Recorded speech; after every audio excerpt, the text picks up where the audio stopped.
कांग्रेस की जम्मू कश्मीर की इंचार्ज रजनी पाटिल ने यूटी जम्मू कश्मीर में गैर मकामी वोटर्स की शमूलियत की सख्ती से मुखालिफत की है। इन्होंने एलजी इंतजामिया से इस ज़िम्न में तमाम फरीकों से बातचीत करने पर जोर दिया। वहीं रजनी पाटिल ने उम्मीद जाहिर की कि गुलाम नबी आज़ाद और सोनिया गांधी की बातचीत होगी और आज़ाद कांग्रेस की रहनुमाई करते रहेंगे।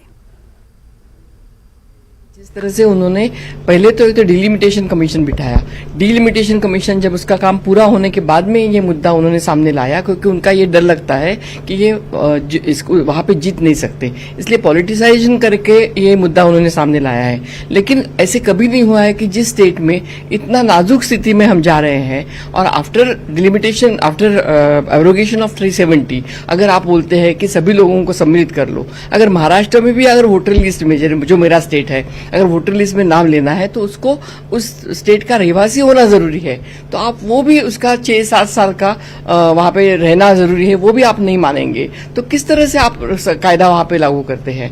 इस तरह से हम मानेंगे नहीं। कांग्रेस पार्टी उसका विरोध करेगी और किसी को भी अगर सम्मिलित करना है तो उसके पहले वहां के लोगों की मान्यता लेनी पड़ेगी। नहीं, आजाद साहब की नाराजगी हम नहीं मानते हैं। आजाद साहब के हमारी बहुत बार बातचीत हो चुकी है, हमारे वो कद्दावर नेता है हमारे पार्टी के, तो मैं ये सोचती हूँ कि वो हमें गाइड करते रहेंगे। वो यहाँ पे कमेटी पे है, वो यहाँ पे कमेटी पे आते रहेंगे, लेकिन जम्मू कश्मीर में जब भी हमें जरूरत पड़े तो आजाद साहब हमारे लिए वहाँ पे मौजूद रहेंगे।